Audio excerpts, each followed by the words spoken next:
Welcome in to another PFF NFL show. Max Chadwick alongside Dalton Wasserman here, breaking down the great Mel Kiper Jr.'s 2025 NFL mock draft, the godfather of NFL draft analysis. Dalton, he put out a brand new mock draft you can check out at ESPN.com, and we're here to break it all down today. Absolutely, and I think it's always good just to get other perspectives and what people have on their boards and what they think the best fits are, because I think what gets lost in these mock draft scenarios, in the pre-draft process is how many different permutations you can get out of all these players and everybody's opinions of them, and then you have the consensus board that tries to bring it all together, and just to see how many different scenarios we could get into, because even at the very top, it seems like people are differing on how this draft is going to go. It's going to be a fascinating draft in terms of how it's going to go, so we're going to break it all down for you guys today, kind of add some of our own PFF stats to some of these picks as well, and all those PFF stats are available with a PFF Plus subscription. You can find it at subscribe.pff.com to get access to all those stats for every player in the NFL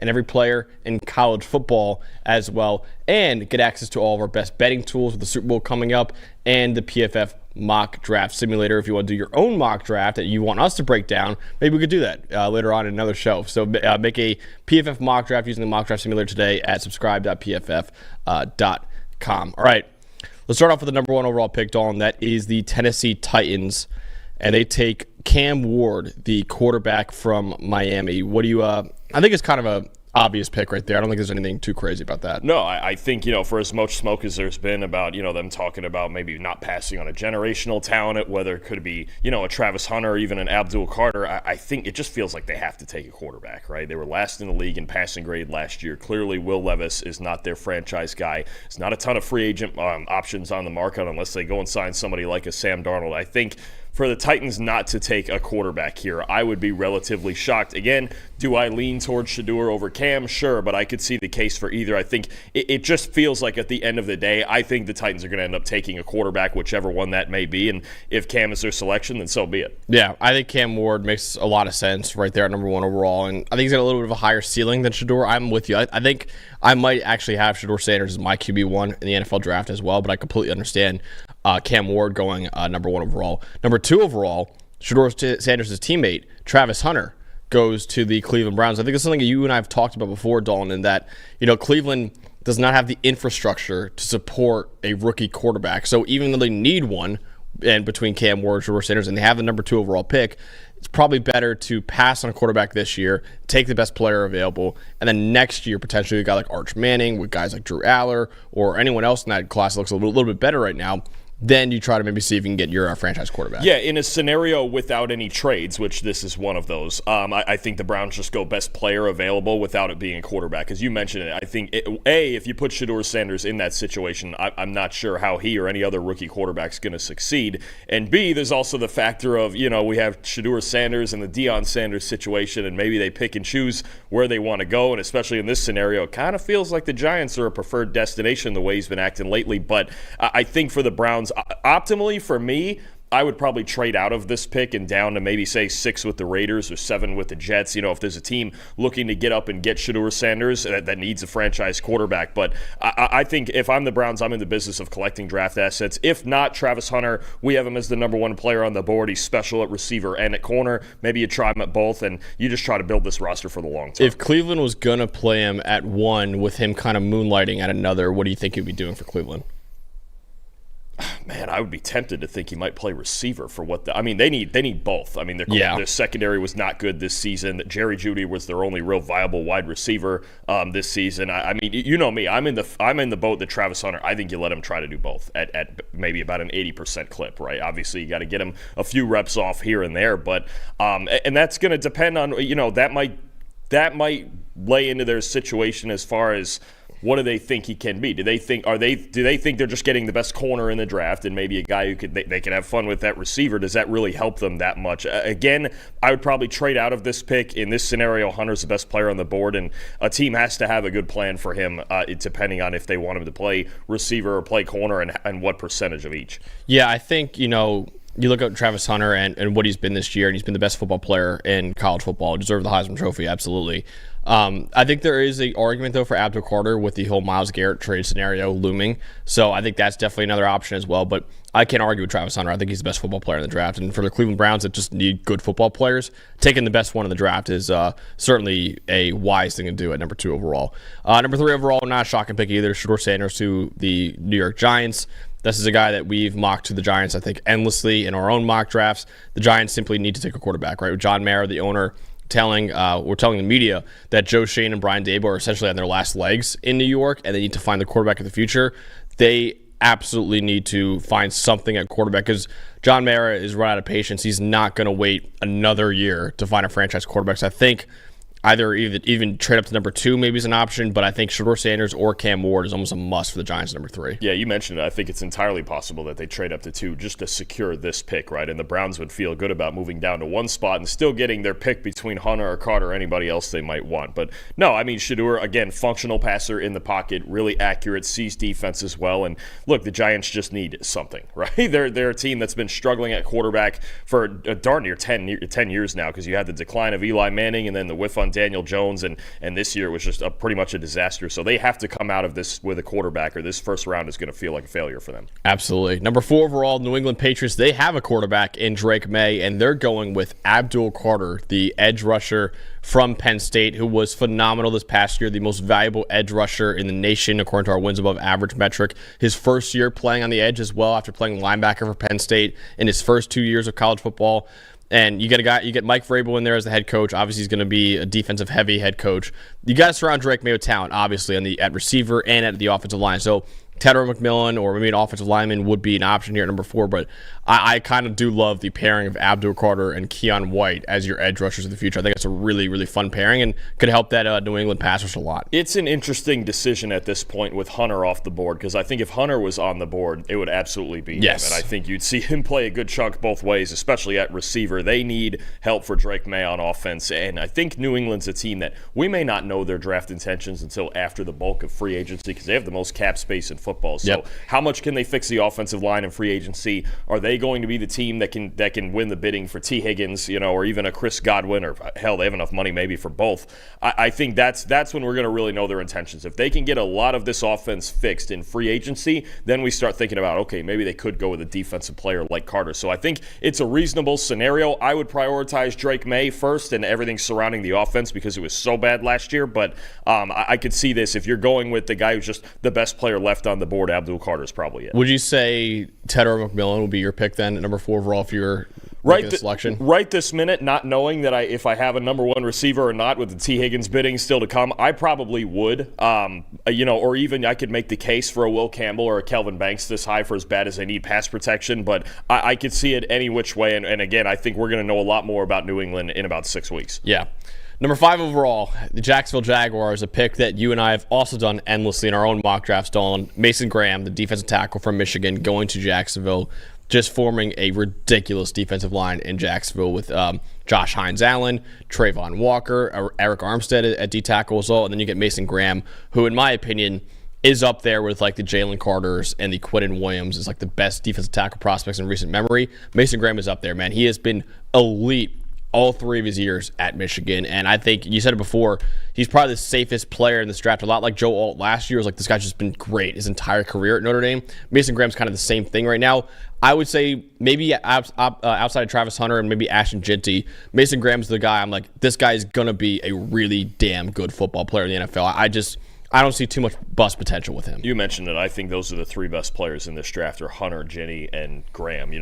Just taking out positional value and where they may get drafted depending on. Look, if they take Mason Graham, I think it's a home run pick. I think 2 other guys that are going to be in consideration are Will Johnson because they need help in the secondary as well, and Will Campbell. I think with the idea that there is some versatility that he could play either tackle or on the inside, and the Jags do need interior offensive line help. But Graham, I think, is the safest player of that bunch, and he would really change the way their front 7 looks. They would be, that would be disgusting. I think, because obviously the secondary is a little bit of a need as well. So if I'm Jacksonville, you're going to get one of these three players, and I would draft him in this order. I'll draft Travis Hunter if he's there, absolutely. Mason Graham, number 2, and then Will Johnson if both those guys are gone. Now, I don't think Mason Graham should be picked in the first 4 picks. I don't really see who would be selecting him in the first 4 picks, so he should be there at number 5, but if he is for some reason gone, I think his teammate Will Johnson would be a really fun fit, but I do love the fit right there of Mason Graham to the Jaguars. Yeah, no, absolutely. It would, like you mentioned, it would give their defensive line something really nice to work with when you already have Hines, Allen, and Walker there, too. Absolutely. All right, the Las Vegas Raiders, who also need a quarterback, but we'll see what they do in free agency. Maybe with Pete Carroll as a new head coach, maybe Russell Wilson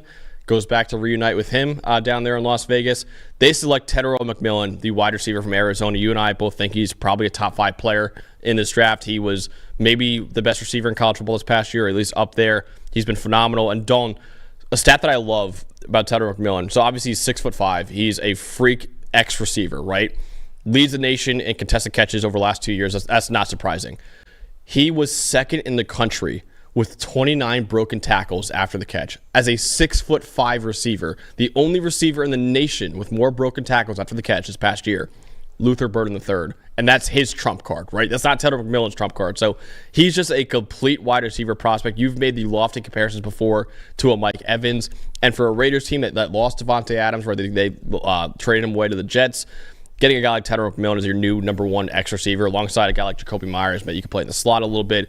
That would really help out whoever the next quarterback is for Las Vegas. Yeah, and alongside Brock Bowers at tight end, who has already established himself as a top 5 tight end in the league. No, I think with no quarterback on the board here, at least one of the top 2 not on the board, you're looking at McMillan, or you're looking at Ashton Jinty, or maybe you go Will Johnson in the secondary. And I think this is a team with a deep running back class. I think they would almost certainly dip in on day 2 with it, because they were last in the league in rushing rate. They were historically bad running the ball this year.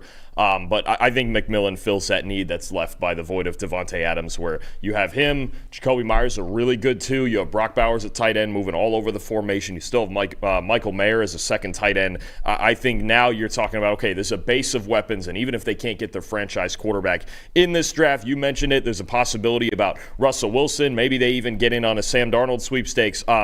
I think to build around whoever your future quarterback is going to be now and get ahead of it is a really good move. I think McMillan's a good pick here. Absolutely. So first 6 picks, nothing too much to complain about here. Here at number 7, it's a little interesting, Dalton, with your New York Jets selecting Mykel Williams, the edge rusher from Georgia. Now, Williams is a freak athlete, right? But the production in the pass rushing is just not all the way there yet. I'd be more comfortable selecting Mykel Williams like in the late first round for me, especially for a Jets defense that could use some help at edge defender, but I think there are bigger needs out there for them.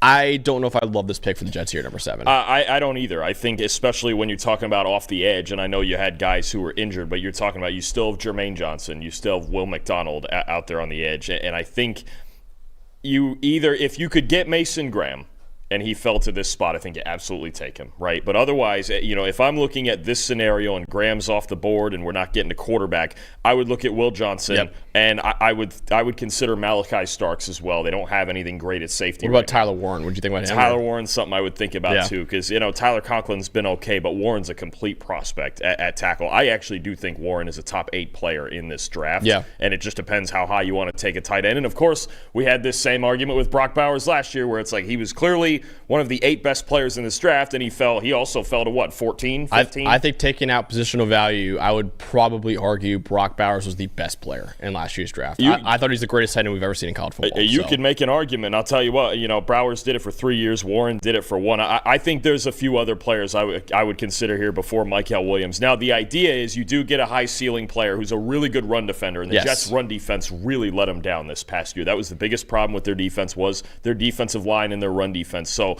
I understand the fit from that sense, but there's a question for me about what position he plays, right? Is it truly off the edge? Does he rotate interior or off of the edge? I think there's some similarities. I do think he's more talented, more explosive than Darius Robinson was last year, but I think there's some similarities as far as the style of player, being a run defense first player, being a powerful player. He's going to do that well. He's going to be a good run defender in the NFL, but I don't know if he gives you enough as a pass rusher to take him this high. I would go either in the secondary or with Warren. The conversation with him, like Darius Robinson, but also reminds me a lot lot of like the Trayvon Walker one a couple years ago. Now, Trayvon Walker, of course, went number 1 overall in the draft, but again, that was another guy I thought should have been like a mid to late first round pick, and I thought Aiden Hutchinson was clearly the better edge prospect, and obviously he's proven that so far. Even if they're going to go edge, Dalton, like I still like a guy like James Pierce Jr. a lot more than I like a guy like Micah Williams at number 7 overall. So don't love that pick for the Jets, but it certainly is an interesting one for that defense, and he does have a high ceiling as well. Another edge for the Panthers, number 8, but again, not James Pierce Jr. It is Jalen Walker, the hybrid linebacker / edge from Georgia. Another guy, Dalton, that this, I don't know if I'll take him this high in the draft, but obviously Carolina desperately does need help in that pass rush with Brian Burns now playing for the New York Giants. So I understand wanting to get a pass rusher here, but again, with James Pierce Jr. on the board, that was where I would go here, number 8. Yeah, I'm with you. I think, you say hybrid, but he's going to be an edge player in the NFL, right? His best attribute down there in Georgia was his blitzing and the opportunities that he did get as a pass rusher, which he was very good at, right? But I think if you're stacking him up with more proven edge rushers in this class, you have James Pierce Jr. Shamar Stewart needed to show a little bit more pass rush juice at Texas A&M. He's a great run defender, but he showed us something at the Senior Bowl where you go, okay, that might be there, and he's 6'5" and 280 coming off the edge. It's a lot bigger than Walker. Mike Green from Marshall's another guy that might get some consideration depending on how much Carolina likes him. So I just think if you're looking at Walker as a pure edge defender, I do think there's a couple of guys I would take before him. I'm with you. I'd probably go with James Pierce Jr. here. Just 2 years at Tennessee of fantastic pass rush production. That's where I would go. But the theme is the Panthers need an explosive pass rusher, right? They were last in the league in pass rush grade. That's what they need. I think that is the most likely pick here, unless something like a Mason Graham falls to them and they can get another interior guy next to Derek Brown. But I think edge defender is the most likely outcome. That's just not the one I would go with. Yeah, and I think, the conversation with Jalen Walker against James Pierce Jr., like they're both freaky athletic edge rushers, and you're both drafting them for the ceiling that they both have. The thing is, though, you've seen Pierce do it, right? We haven't seen Jalen Walker, obviously he's a phenomenal player for Georgia, but you saw him like in a hybrid role at Georgia where Pierce is playing purely off the edge, and he's been a dominant player for 2 years in a row. So in the same conference as well. It's not like one of them is playing Mountain West football and one of them is playing SEC football. They're both playing the SEC, and I think Pierce has just been a better player. So yeah, I would have gone James Pierce Jr. there, a little high for Jalen Walker for my taste. A guy here though at number 9 overall, Dalton, I think is a steal, is Will Johnson, the cornerback from Michigan, going to the New Orleans Saints. And we talked a lot about the trenches for New Orleans. They need offensive line help, they need defensive line help as well, but cornerback for them is a sneaky need. They didn't have any of their 4 corners graded in the top 50 of PFF grades this past year. I like Kool-Aid McKinstry a lot. It was a guy I really was high on in last year's draft, so he could probably be a corner of the future for them. But getting a guy like Will Johnson here, I think is a blue chip player. I think people just kind of forgotten about with how much injuries he dealt with this past year. He was phenomenal in his first 2 years at Michigan. I think he's absolutely a top 10 player in this draft. And I think New Orleans, even though corner hasn't been a need we talked about a lot with them, this would be a really fun pick for them. Yeah, I think the Saints are in a position with where their roster is, and as of this recording, they don't even have a head coach yet, and we're getting pretty close to the Super Bowl and the Combine. Obviously, Kellen Moore, it's expected that he's at least going to be in heavy consideration for the job, but I think they're in a position to take best player available. And if they feel Will Johnson's the best player available and he's somebody who fits in to their long-term plans, because the Saints, just being honest, they're not going to win very much in 2025. They may not win very much in 2026. They need to reset the salary cap. They need to reset the roster. Eventually, they need to find a replacement for Derek Carr. So I think there's a spot here where you could even consider trading down if somebody wanted to. But if not, you're taking best player available. I get it if Will Johnson is. Do I think they need a ton of help in the trenches? Absolutely. But if you're playing the board, I do think Will Johnson's the best player left, and you have a number 1 corner moving forward. Absolutely, yeah. Will Johnson going to the New Orleans Saints at number 9.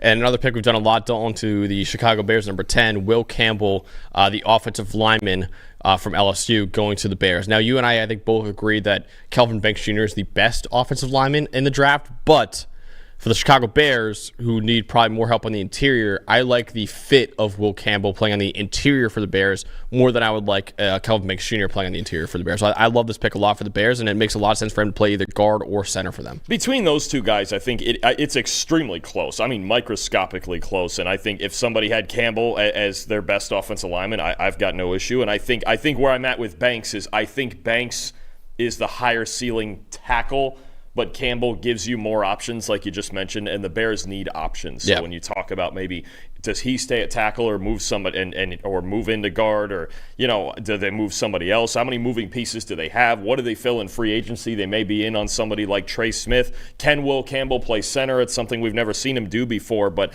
I think the big thing with Campbell and the biggest asset you have is someone who's very cerebral on the offensive line and understands at all times what he's supposed to be doing, right? Even if there's probably 2 or 3 other tackles that are more physically impressive than Campbell, but the fact that he's so mentally tuned in with the game, with the schemes, and can adjust to anything you ask him to do makes him a huge asset to the Bears here, as opposed to taking what I think is a much more pure tackle in Kelvin Banks Jr. when they already have Braxton Jones, who's solid, and they already have Darnell Wright, who's solid.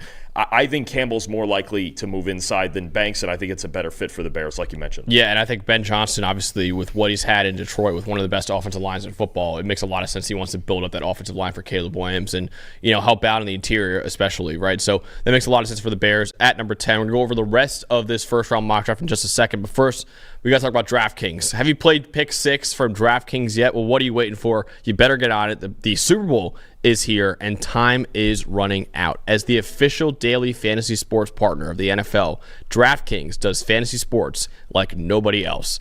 Play for better payouts on Pick 6. It's super easy to get started. You select 2 more players, choose if they'll have more or less of a stat like touchdowns, yardage, sacks, and more. Pick 6 is available in most states, including Missouri, California, Texas, Georgia, and more. And DraftKings is making it even sweeter for first-timers. New Pick 6 customers, play $5, get $50 in Pick 6 credits. Obviously, the Super Bowl coming up this weekend. I think Saquon Barkley is going to be relied on a lot for the Philadelphia Eagles. The Eagles are the only team in the NFL that runs the ball more than it throws the ball. So obviously Saquon Barkley should be getting a lot of run in Super Bowl 59. I would take the over in any of his stats, honestly, for the Super Bowl. Win more cash on Pick 6. Download the DraftKings Pick 6 app and use code PFF. That's code PFF for new customers to play $5 and get $50 in Pick 6 credits only on DraftKings Pick 6. The crown is yours. Gambling problem? Call 1-800-GAMBLER. Help is available for problem gambling. Call 888-789-7777 or visit ccpg.org in Connecticut. Must be 18 plus. Age and eligibility restrictions vary by jurisdiction. Pick 6 is not available everywhere, including New York and Ontario. Void where prohibited. 1 per new customer. Bonus awarded as non-withdrawable Pick 6 credits that expire in 30 days. Limited time offer. See terms at pick6.draftkings.com/promos. All right, continuing with Mel Kiper Jr.'s mock draft you can find at ESPN.com. Number 11 overall, San Francisco 49ers. We talked about before. He might be the best offensive lineman in the draft. Kelvin Banks Jr. going to the 49ers, to tackle from Texas. And you and I talked about before, Dalton, this is a home run pick, not only for the value of Kelvin Banks Jr., not only for the need of them needing an offensive tackle alongside Trent Williams, but the scheme fit of Kelvin Banks Jr. and Kyle Shanahan's zone-heavy run scheme with his athleticism, I think is a picture-perfect fit. I think going back and doing my kind of final eval on Banks, if he is on the board here for the 49ers, they should run the card in.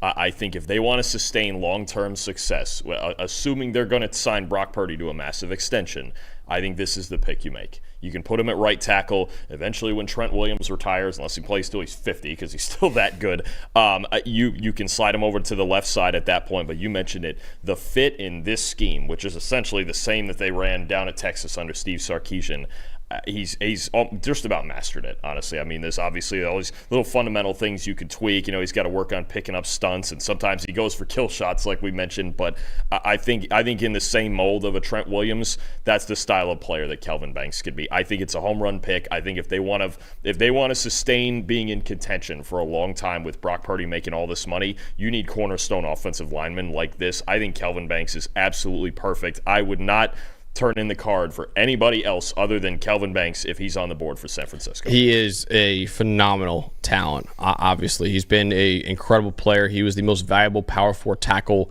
this past year, according to PFF's wins above average metric. He's been the starting left tackle for Texas since his true freshman year, and he's been great since his true freshman year as well.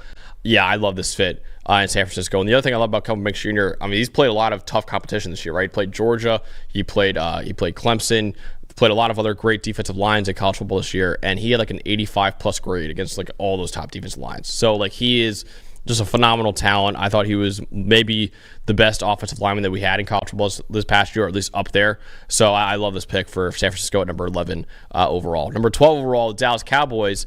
Kind of a fun fit here, Dalton. Not Ashton Jeanty, who's still available, the running back for Boise State. They're going to go with another skill position player, and that is Luther Burden III, wide receiver out of Missouri, to form a lethal pairing with CeeDee Lamb. I find it interesting because now you have so many moving parts in this Cowboys offense in this scenario, and Burden, I don't want to say is redundant a little bit because he's more talented than these other guys, but you talk about CeeDee Lamb does a lot of his work in the slot and after the catch. Jalen Tolbert, same thing. Kevontae Turpin certainly is a dynamic with the ball in his hands. And Burden in kind of that same mold. I think, Trevor's made the comp to DJ Moore, which I really like. I've seen some Stephon Diggs also. I think those make a lot of sense. But the idea is to get a second dynamic weapon in Dallas because right now all they have is CeeDee Lamb. So whether that is in the run game with Ashton Jeanty, whether that's another receiver in Burden, if by in some scenario that Tetero and McMillan were to follow them, I think he would be perfect. Maybe with Jake Ferguson there, I don't know that they would think about Tyler Warren, but they need something other than Lamb because there's too much of this offense that's too dependent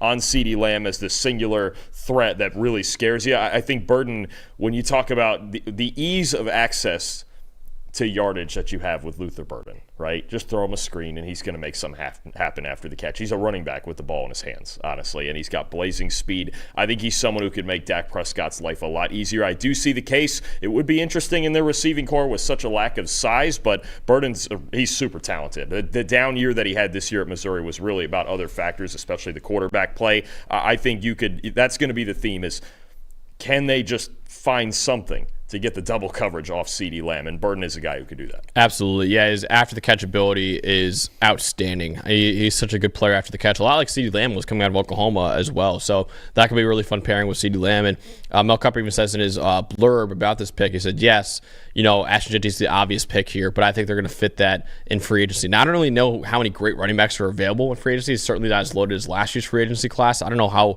they're going to be able to do that too much, but especially with their cap space situation as well. I don't know about that, but I do think Luther Burden's a fun fit there for the Dallas offense. I think it's a spot where you talk about the free agent class. It's nowhere near what it was last year. That's for sure. With Henry and Barkley and Jacobs, you may never see three guys like that in the same free agent class again. But no, I think the Cowboys they would start dipping into running back. I think in day two. I think about a Travion Henderson from Ohio State, or even Quinshon Judkins, or all the great backs that there are going to be picked in rounds 2 through 5 in this draft. That's also going to be another decision when it comes to several of these teams.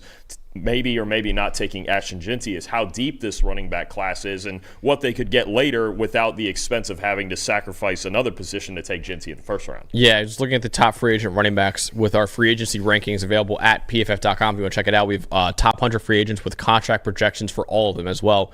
Top free agent running backs are Aaron Jones, Najee Harris, J.K. Dobbins, and Nick Chubb on our board. So I think they would be content with Rico Dowdle as about comparable with any of those guys. Yeah. I mean, Aaron Jones is 30 years old. Najee Harris is 4 yards per carry flat. And I think if you're going to get more dynamic players at a younger age, just take them in this year's draft. Yeah. All right, number 13 overall, the Miami Dolphins going with Malachi Starks, the safety out of Georgia.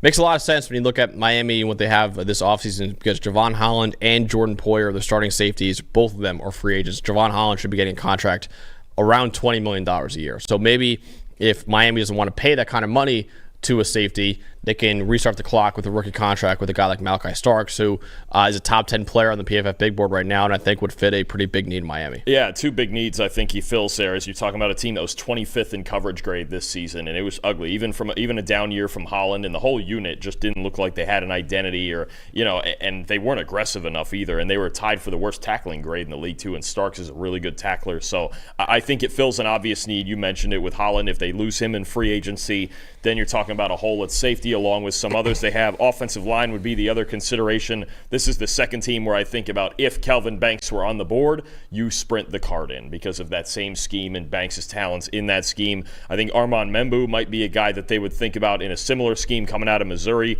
I know they have Austin Jackson at right tackle. Maybe Membu moves into guard. In this scenario, I think he could still succeed, but Starks is a good pick. If we're assuming Holland is gone, then it's a good pick to replace him. He's a really good player, a really fundamentally sound player on the back end that can do a lot of things, and the best safety in this draft, I think. Absolutely. All right, number 14 overall, the Indianapolis Colts go with Tyler Warren, the tight end from Penn State. You and I, again, this is another pick that we made a ton. Tyler Warren was phenomenal this past year, was easily the best tight end in the Power 4. He won the John Mackey Award as well.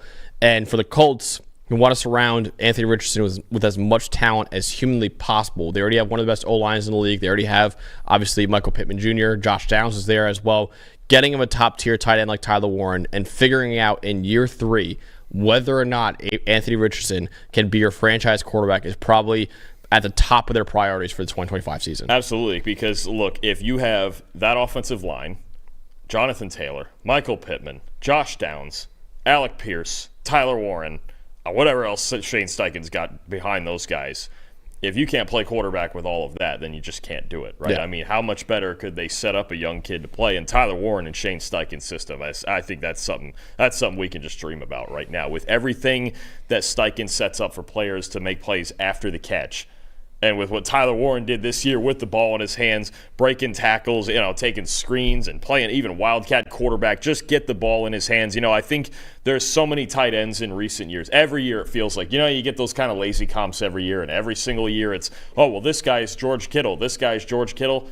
No, Tyler Warren's actually the one that deserves that, as both as a receiver and as a blocker and as a playmaker.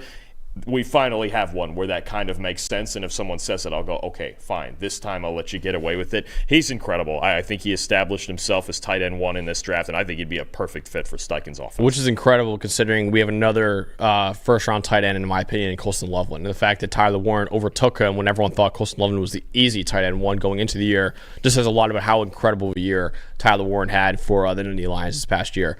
Number 15 overall, a superstar from the Senior Bowl. That was Shamar Stewart, the edge rusher from Texas A&M, goes to the Atlanta Falcons here. Now, Stewart's tape, when I watched it at A&M, it obviously is filled with a lot of high highs, right? But it's a little bit like what we had with Michael Williams, where the production just isn't all the way there. But you and I were at the Senior Bowl, Dalton, and he was virtually unblockable against some really good offensive linemen. I think he had like a 94 grade in the Senior Bowl practices. So he was outstanding, and I'm starting to get it why he's all of a sudden being talked about as like a top 10 to 15 pick, because he was that freaking dominant in Mobile. Arguably the best player at any position on the field that week. And I think what your opinion of Stewart rides with your opinion of his potential as a pass rusher, just like Michael Williams, right? And I think fantastic run defender. I think it was a top 5 or 6 run defense grade that he had this year among edge defenders in college. And the pass rush grade in the 70s, but he showed you the potential at the Senior Bowl, like you mentioned. 6'5", 280, long arms, extremely powerful. All of the tools are there, absolutely. If you believe as a pass rusher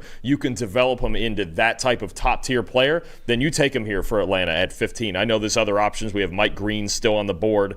Nick Scorton, his A&M teammate, still on the board. Right? James Pierce Jr. still on the board. James Pierce Jr. in this scenario is still on the board. Yeah, I mean, but if you believe Stewart at that build, especially if you're running a 4-man front, can do everything that you want him to do, and you can develop him into a top-tier pass rusher, I absolutely get it, because what we saw at the Senior Bowl was maybe even a different player than we saw during the season as a pass rusher. If he can keep that up, this is absolutely the right pick. And I think the Falcons, regardless of which name it is and who they feel is best right now, they got to find a pass rusher. Yeah. I mean, that's just the Achilles heel of this team, is they can't get to quarterbacks at all. They've had their edges as a group have earned bottom 3 PFF grades in 4 of the last 5 seasons. And in this kind of edge class with how loaded it is, I almost think at number 15 overall, it has to be an edge defender. Somebody. I think you could argue within the first 3 rounds, they could take 2 of them, or maybe even an interior rusher as well. This is a really good year to need defensive linemen, and I would expect the Falcons to take multiple. Plus, they're going to get Braylon Trice back, who suffered a season-ending injury before it even started this past year. So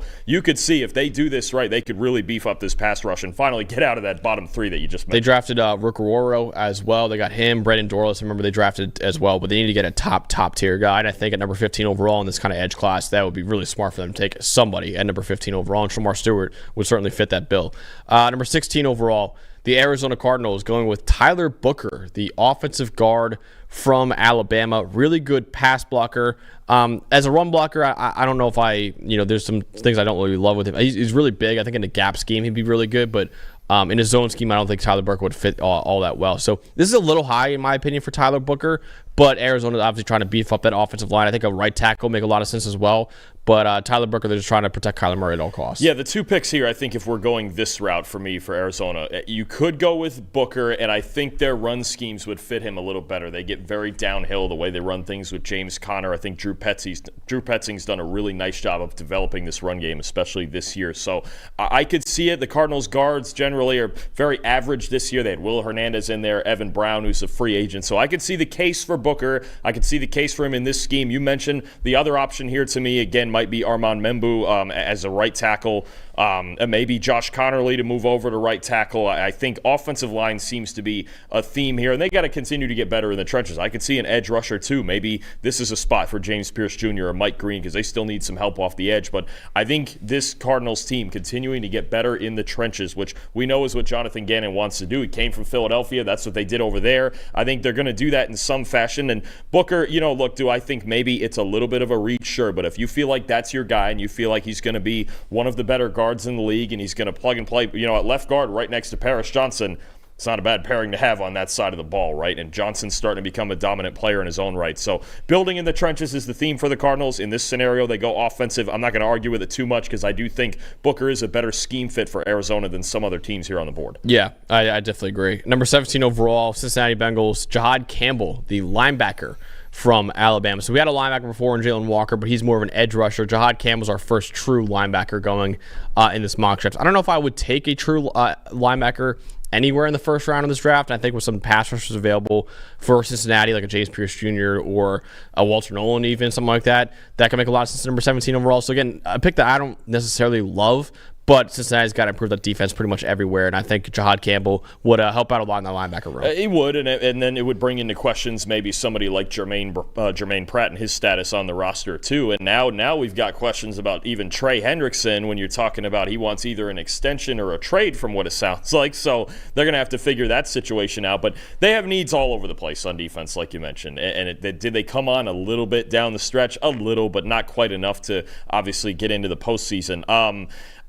There's options. Look, there's defensive line options, the guys we've been mentioning, Green and Pierce and Walter Nolan's, I think, a great call out, like you mentioned, because something that happened this past year is DJ Reader leaves and goes to Detroit, and they really just never replaced him. They didn't have anything on the inside, and it was a huge problem, especially early in the season, stopping the run. So Nolan is an option. I think Ben Morrison, even at corner, could be an option. If Malachi Starks were on the board, I think that would be one. Anywhere that they feel like, it feels like they're going to go best defensive player on their board. Unless, and even then, you come up with scenarios and the board falls your way. If Tyler Warren were to get this far, would they do it? Ashton Ginty's sitting on the board. Yeah. And I got to be honest, I don't hate the idea of Joe Burrow and Ashton Ginty and finally having balance in this offense. What about if T. Higgins goes somewhere else? I think a guy like Luther Burden, if he's available, or Emeka Egbuka. I think it's absolutely, I think those are absolutely thoughts. I think the Bengals, because you'll know by the draft, whether or not he's going to be back. Especially if Higgins leaves. And, I would think they would find a way to keep Trey Hendrickson around. I don't know how you could lose him and feel like you're going to be anything on defense. At this point, he's one of the best pass rushers in football. I think the Bengals have a ton of options. Even, you talk about even interior offensive line. If Tyler Booker were on the board for one more spot, would they go offensive line and protect Burrow and just lean into the offense? I don't know that it's guaranteed that they go defense, even though that's been the assumption. They're another team. We need to see what they do in free agency because they have a lot to figure out with this team, and Joe Burrow's just masked a lot of those issues. Yeah, absolutely. All right, number 18 overall, the Seattle Seahawks, going with a guy we mentioned before, Armand Membu, the offensive tackle from Missouri, and Mel Kiper even said Membu can play tackle or guard, and Seattle obviously is focusing on improving that interior offensive line, which was absolutely one of the worst in the NFL this past year. And then also, Abraham Lucas has battled injuries his entire career. If his isn't really able to recover from those injuries, Membu could kick outside to tackle as well. So I do like this pick for Seattle as a guy who has versatility to play either guard or tackle for them. I'll tell you why I like this pick too with Membu at Seattle, because Clint Kubiak's their new offensive coordinator, and he's another guy, comes from that Shanahan scheme. Gary Kubiak's son, who came up under Mike Shanahan, they've always run the same scheme. The Saints ran the third highest outside zone rate in the league this year. Membu fits that. It's what they ran at Missouri. He's very comfortable in it. I think he struggles some when you get into some other concepts, some gap concepts, but you're not really going to get that much with Clint Kubiak. So I think he is a very good fit here. Whether you mentioned it, I think right guard is that sore spot that they might be looking for at first. You mentioned if Abraham Lucas can't get over some of the injury issues that he's had recently, he played right tackle at Missouri. I think he could slot in and start at right tackle. Then, in that scenario, they still have issues on the interior. It wouldn't shock me if they took multiple offensive linemen in this draft, but Membu with a guy like Clint Kubiak is a fit that I really like. I think this is a really good pick for Seattle. Yeah, I love that pick. And like I said, you can play everywhere on the offensive line. You're not really pigeonholing an offensive tackle or a offensive guard. You can play anywhere for them on that interior or exterior offensive line. Number 19 overall, the Tampa Bay Buccaneers go with Nick Emmanwori, the safety from South Carolina. It seems like he's kind of rising up a lot of boards lately, Dalton, and a lot of people are even saying he's closing the gap, and even Mel Kiper in his blurb said it, he's closed the gap on Malachi Starks in his safety ranking. So a guy that everyone thought Malachi Starks would be the runaway number one safety in the draft, there are a lot of people thinking that Nick Emmanwori from South Carolina is kind of closing that gap. It's interesting because in part because of his frame, right? He's 6'3" and almost 230, and I think anytime you see a guy like that now, people are going to compare him. Oh, is he Kyle Hamilton? Can he do all the things that Kyle Hamilton can? I wasn't as impressed with Emmanwori as we were with Kyle Hamilton back in his Notre Dame days, because it was shocking he even fell to 14 in that draft, and he's obviously become one of the best safeties in football. So I get the idea. I just think I would build it with this Bucs team a little bit different. To me, it's an edge defender like a Mike Green, or if Ben Morrison's on the board, which he is here, they need some depth at corner. They need help out there. Jamel Dean is really good. Zion McCollum was solid and then kind of petered off the second half. I think to help this pass defense at those critical spots, off the edge or at corner. I know linebacker has been something that's been projected to the Bucs in some other mocks as well, if Jahad Campbell's on the board. But with Winfield back there already at safety, this feels a little redundant to me. They have Jordan Whitehead for one more year, too, or they could cut him and kind of figure something else out. But I think I would go edge or corner here for the Bucs. Emmanwori is a good player with an enticing build, but I think they have needs elsewhere. Once again, James Pierce Jr. still on the board here. Still sitting there. And I think he's a top 10 player for both of us, right? And he's a top 10 player for Trevor Sycamore on the PFF NFL Draft Big Board. You can find at PFF.com as well. But that would have been a home run pick for Tampa Bay, but they go with Nick Emmanwori, the safety from South Carolina. Still a very good player overall. Finally, Dalton, number 20 overall, Ashton Jeanty comes off the board, the running back from Boise State, going to Denver. Now, I think this whole draft cycle so far, we've talked about, okay, they need a weapon, right? They need a wide receiver or a tight end. Ashton Jeanty also fits the role of a weapon, right? And he's a guy, obviously, Javonte Williams is an upcoming free agent. Yes, he drafted Audric Esme, NFL Stock Exchange legend last year, but I don't know if you want him as your true cut number one back. Ashton Jeanty, I do like this fit because, one, he is a top 10 player easily in this draft. And then, two, yes, he helps out the run game a lot, but also Bo Nix and all the short and underneath stuff he does, we didn't really see it a lot from Jeanty this past year, but he is the best receiving back in college football. He would actually still help out Bo Nix a lot as a check down option for him as well. So I do kind of like this fit. I might have still gone with a wide receiver for Denver here at number 20, but with a guy like Ashton Jeanty staring in the face here, it's hard to pass him up. No, I would absolutely do this. If this is what were to happen and Jeanty fell to 20, I'd absolutely do this. Let's just go over real quick with Denver. Great offensive line. They have a fantastic offensive line, pass blocking, run blocking, everything. Their three main running backs, rushing grades. Jaleel McLaughlin, 70. Audric Estime, 61. Javonte Williams, 60. They're 28th in the league in rushing grade. The only reason they weren't close to dead last is because Bo Nix actually had an 81.2. So you're talking about, Sean Payton made a comment this week about we need a joker in our offense. We need that guy that just stresses everybody out from all dimensions. Ashton Jeanty's that guy because we know how good he is as a receiver too. I mean, you mean to tell me he doesn't watch Ashton Jeanty and think, oh, that's Alvin Kamara all over again, maybe even better? I think it's a home run pick. I know again we've talked about receiver, or could it be Colston Loveland and everything they need on the outside, but if Jeanty were to fall this far, I have to think Sean Payton, with as much as he likes to run the ball and have balance in his offense, why wouldn't you take Jeanty? And if he falls this far, you also get to steal him from your division rival in the Chargers, who I'm sure would sprint that card in at number 22 overall. Jim Harbaugh. Yeah, he would set records in LA. So you do get to steal him from your division rival in the LA Chargers as well. We'll get to that Chargers pick in just a second. We got to talk about the other sponsor of our show, and that is Cherry Bundy, the performance drink fueling the Health Elite Revolution. Natural products and ingredients with no added sugar. Tart cherries are the highest antioxidant fruit or vegetable in the world. It's a natural anti-inflammatory with incredible benefits like reduced soreness, increased recovery, and it contains naturally occurring melatonin to help improve your sleep, and it helps support your immunity as well. It's used by nearly 500 collegiate and professional sports teams. Every NFL team uses Cherry Bundy. 10 of the last 11 Super Bowl champions.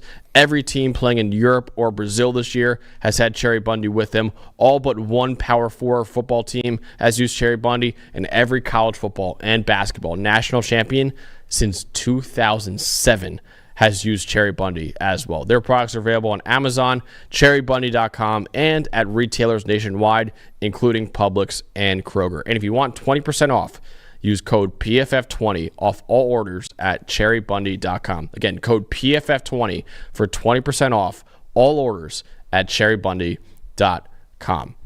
All right, number 21 overall, the Pittsburgh Steelers, a guy that Denver probably was looking at number 20 overall, and Pittsburgh's very happy he falls into their lap here at number 21.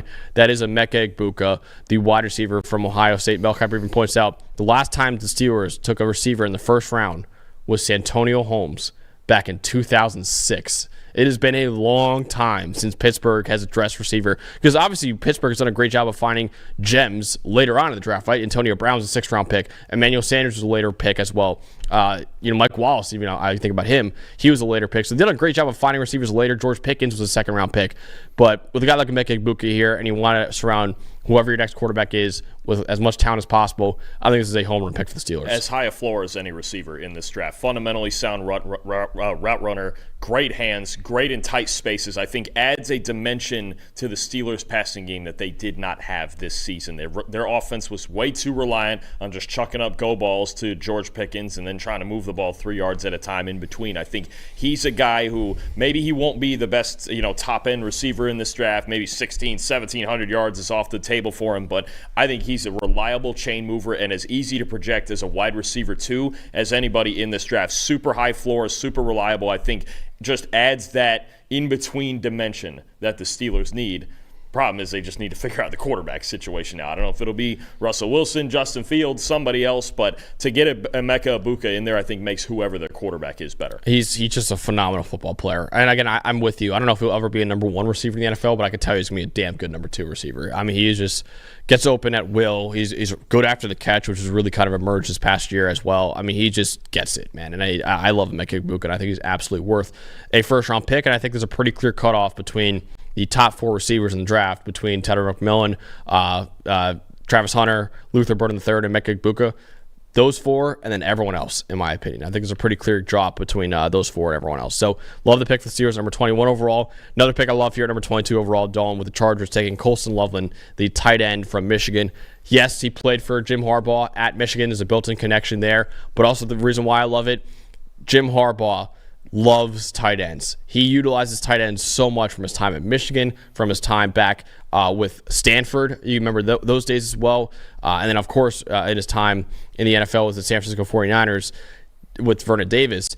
With the Chargers, they didn't really have that this past year, right? They've had some of the worst tight end situations in the NFL. You get a first-round caliber player like Colston Loveland, who is worth a pick here at number 22 overall. Yeah, he played for Michigan.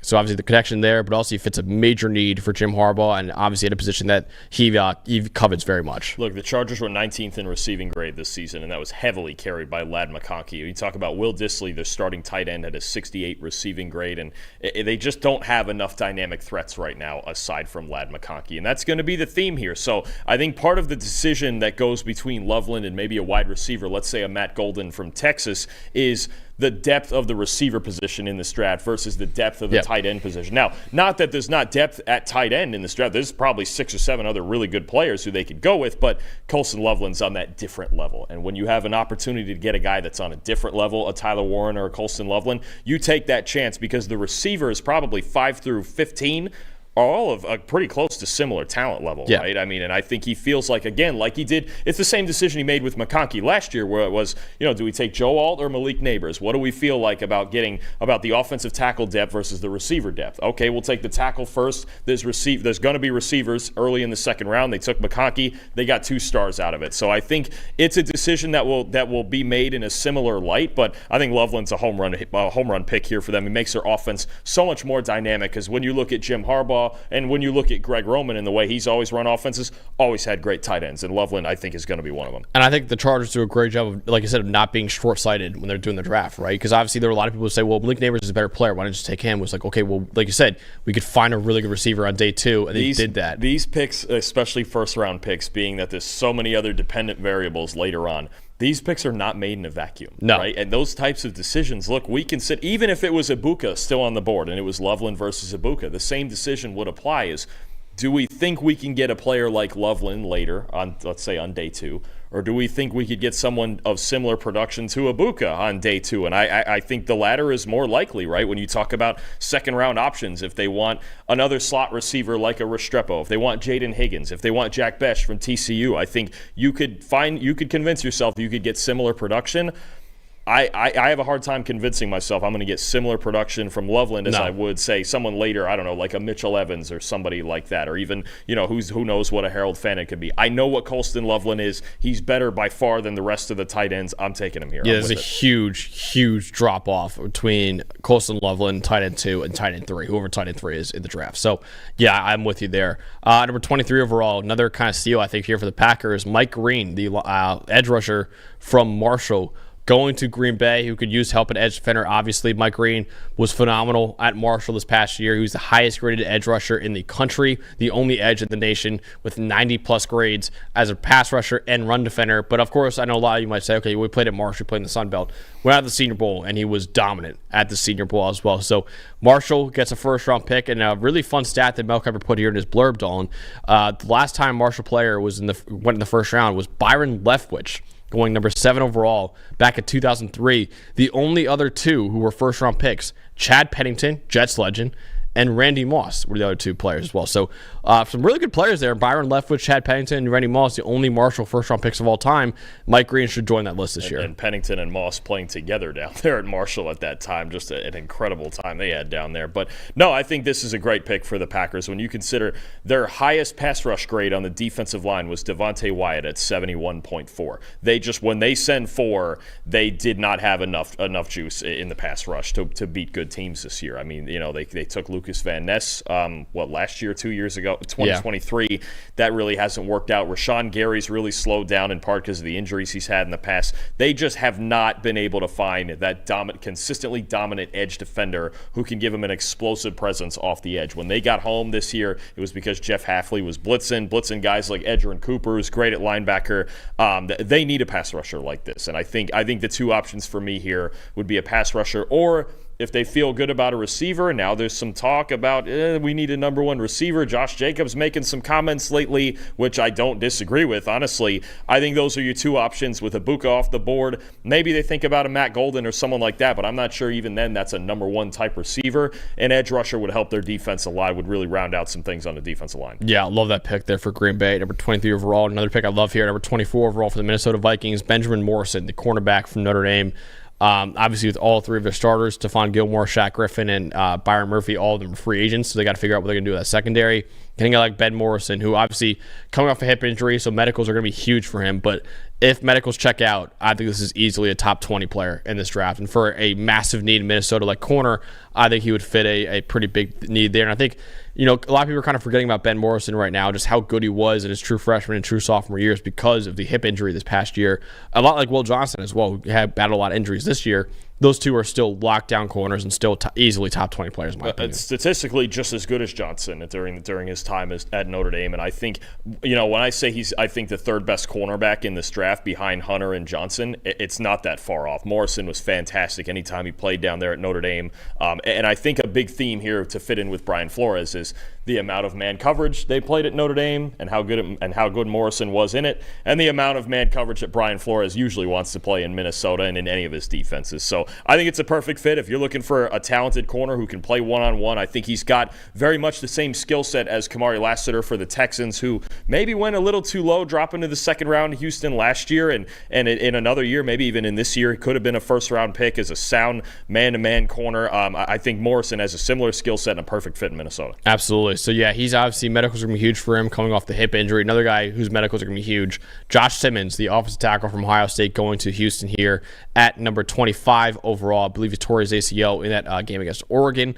But he's a really good pass blocker. Houston obviously got to fix the interior offensive line, but maybe you can kick Josh Simmons on the interior before he takes over for one of the tackles long term. But he's definitely got a very high ceiling. Yeah, so going back and watching Simmons again, I think he's the high-risk, high-reward offensive tackle of this group. I think his good tape is as good as any tackle in this draft, and then there's a lot of flaws in between there, right? I think especially as a run blocker, he's a really good athlete, and you mentioned it. The knee has to check out because I think the most appealing part to Simmons right now is what you see as such a young kid and his athleticism at that spot and being able to play left tackle for such a big-time program in Ohio State and the impact that his loss had on that team. You remember it took them 2 months to figure out how to replace him, and they end up moving Donovan Jackson out and doing all those things. But I think Simmons, it's an interesting fit here with Houston because we've never seen Simmons play on the inside. I think he's really light on his feet and really athletic. I'm not sure,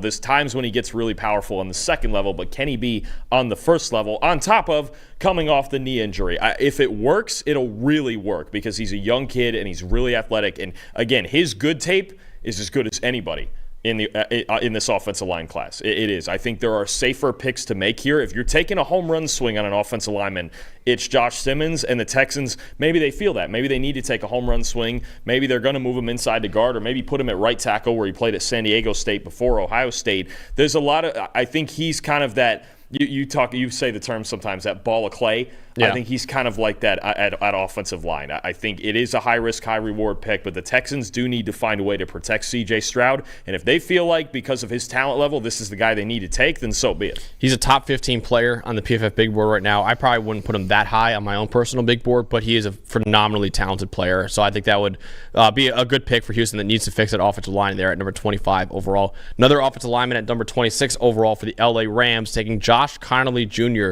the offensive tackle from Oregon. Obviously, tackle is a need for LA this upcoming year because Alaric Jackson is an upcoming free agent. He had a really good year this past year. He might not be coming back depending on what his price point is for LA. So this would make a lot of sense. Josh Connolly Jr. is a really, really good player for Oregon over the last couple of years, honestly.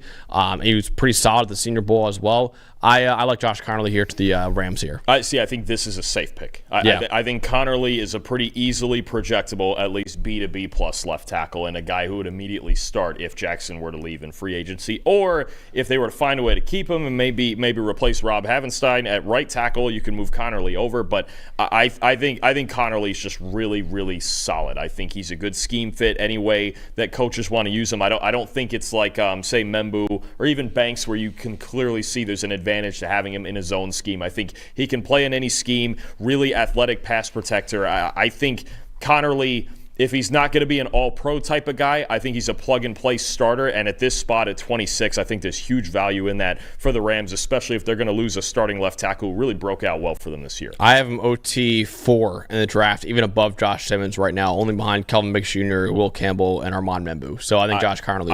It's very close. I put him third just ahead of Membu. Yeah, I get it. I think that the scheme versatility, I think Connolly fits in more places than Membu does, and I think the guarantee that he's going to play tackle, I have him third. It's extremely close with Membu, but I think he's a safe, solid B to B plus starter, and if he gets even better than that, that's a bonus. So we got another guy who's coming off an injury at number 27 overall. That is Savon Ravel, the cornerback from East Carolina. Tore his ACL back in September, but he is a big corner, 6'3", elite athlete as well. He would be alongside Marlon Humphrey and alongside Nate Wiggins in that cornerback room for Baltimore. Obviously, Kyle Hamilton back there at safety.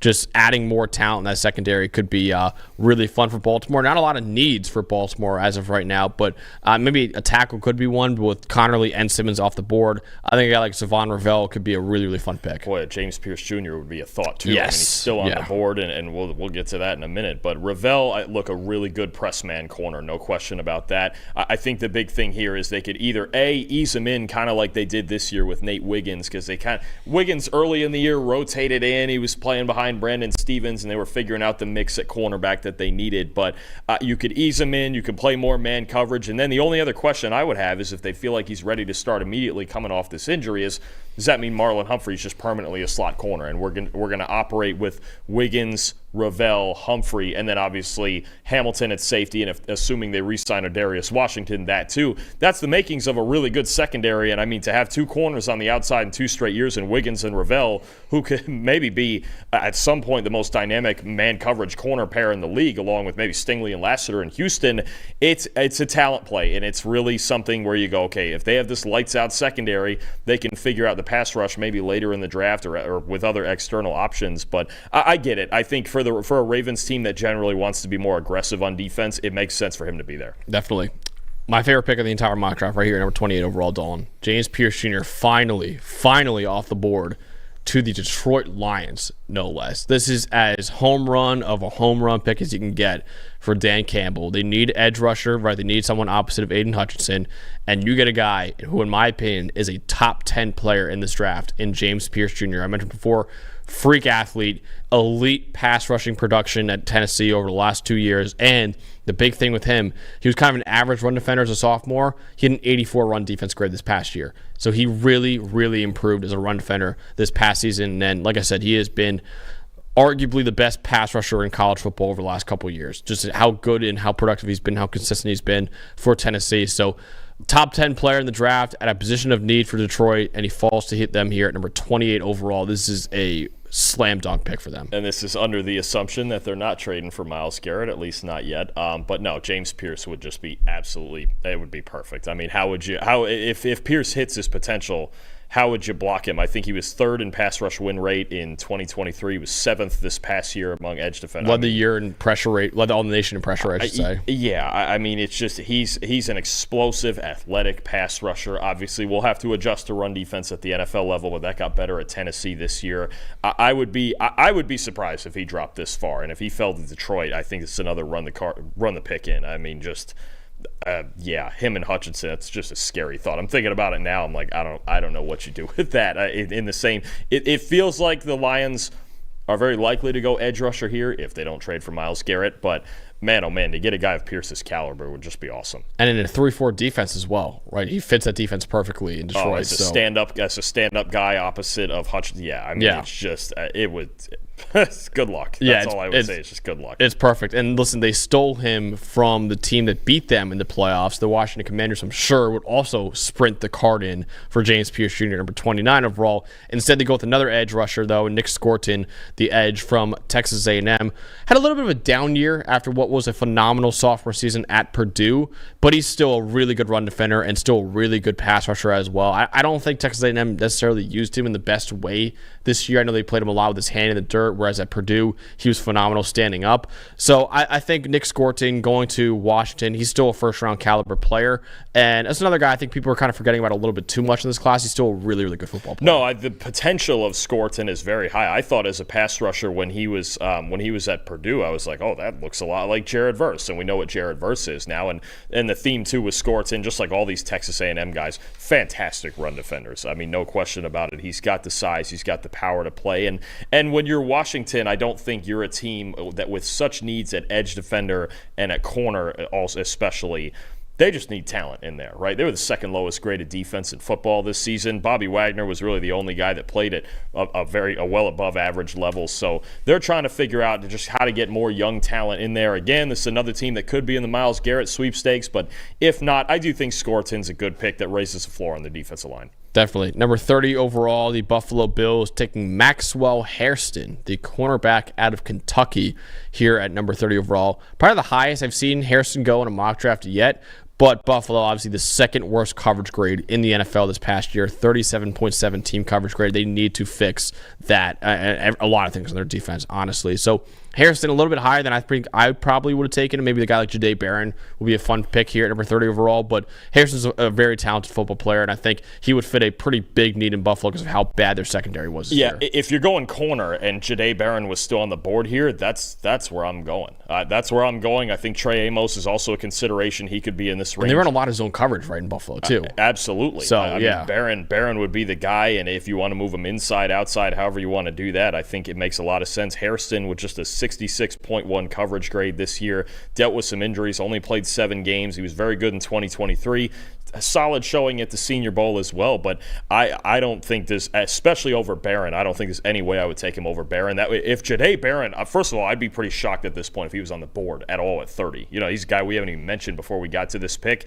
I would be surprised if Hairston were to go ahead of Barron with how good Barron was at Texas this year. And the other consideration for me would be defensive line. Still, I think a guy like, did we get Walter Nolan off the board No, yet? we'll get him very soon. Walter Nolan would be a thought here. I do like the fit even of a Tyleik Williams from Ohio State here at defensive tackle. Those corner and D tackle are the 2 spots I would attack, but I think I would go Barron over Hairston. Yeah, sure. I would too. Barron was the best corner in college football this past year, and I think he was the most valuable non-quarterback according to wins above average metric as well, which is crazy considering some of the other non-quarterbacks we've had this year with Travis Hunter and Ashton Jitty. It was Barron that actually led them all in wins above average, so that was incredible. Number 31 overall, guy you just mentioned, Dalton, Walter Nolan, going to the Kansas City Chiefs here. Of course. At number 31 overall. You have Kansas City or Philly? Kansas City. Oh, I'm mixed up. Oh, they're picking the Eagles. Kiper picked the Eagles. He's picking the Eagles to win the Super Bowl. Oh, yeah. Okay. Yeah, so Kansas City taking Walter Nolan, the D tackle from Ole Miss. Walter Nolan and Chris Jones together is just filthy, and I do not blame them at all for going with Walter Nolan. And Nolan fills the gap in run defense with how good he was this season. Yep. Chris Jones he's the best pass rushing defensive tackle in football, we know, but I believe his run defense grade right around a 65 or 66. And the Chiefs is sometimes where they kind of play into the hands of that to not give up explosive plays, but they still need help in their run defense. And you talk about a linebacker, Leo Chenal's their best run defender. They have some struggles on the inside. Nolan was just spectacular this year. The only player with a higher run defense grade at defensive tackle this year was Mason Graham. Talk about Nolan at a 91.6, and he added 35 pressures and 6 sacks. So I think he's another guy, Senior Bowl standout. He was just fantastic. He looked different than the rest of the defensive tackles that were down there. I think it would be a great pick for the Chiefs. One way or the other, I think offensive lineman or defensive lineman, they're going to go in trenches. I think it's very likely they're gonna help themselves out in the trenches. If they can get one of those offensive tackles, cool. If not, you make a high end pick like Nolan, and I think you're rolling. Nolan was the number 1 recruit coming out of high school in 2022, even above Travis Hunter, and finally started to show why at Ole Miss this past year after transferring from Texas A&M, had the 3rd best overall grade of any power forward D tackle this year. Number 32 overall, finally with the Philadelphia Eagles, another D tackle, Kenneth Grant, going to the Eagles here at number 32 overall. I think, yes, they need a little bit of help at edge rusher, but you get Kenneth Grant and Jalen Carter together with Milton Williams kind of behind them in that rotation. I mean, just, again, the defensive line for Philadelphia, you think it can't get any better, and you get a guy like Kenneth Grant, who's a freak athlete in there. I think that would be an amazing pick for Philadelphia. Well, there's 2 questions in that defensive tackle group. Yeah, they're the highest graded in the league this year, and it's going to be a big theme in the Super Bowl. Milton Williams is going to be a free agent and could be a big money free agent. And I don't think they've gotten as much, especially in run defense, out of Jordan Davis as they would have liked these first couple years. I think Kenneth Grant, when you talk about, 6'3" and 340 and an athlete, a real athlete at 340 pounds, he can help their run defense immediately. And I think for him to be the complement to Jalen Carter in that front, and sometimes Vic Fangio likes to mess around with 5-man fronts as well, I think the one spot in run defense where you could really get after the Eagles if you had the tools to do it is you can run right down the pipe on them, right? Carter hasn't been quite as good in run defense this year overall. Williams, again, been a really good pass rusher, but not the best run defender. Kenneth Grant would give them a dimension I think that Jordan Davis was supposed to give them, and he just hasn't quite done it these first couple of years. And feels like every pick the Eagles make is a luxury pick, because we can just take a run defending nose tackle in the first round and we're still really good. But I think it's a good fit considering people might not think D tackle is a weakness,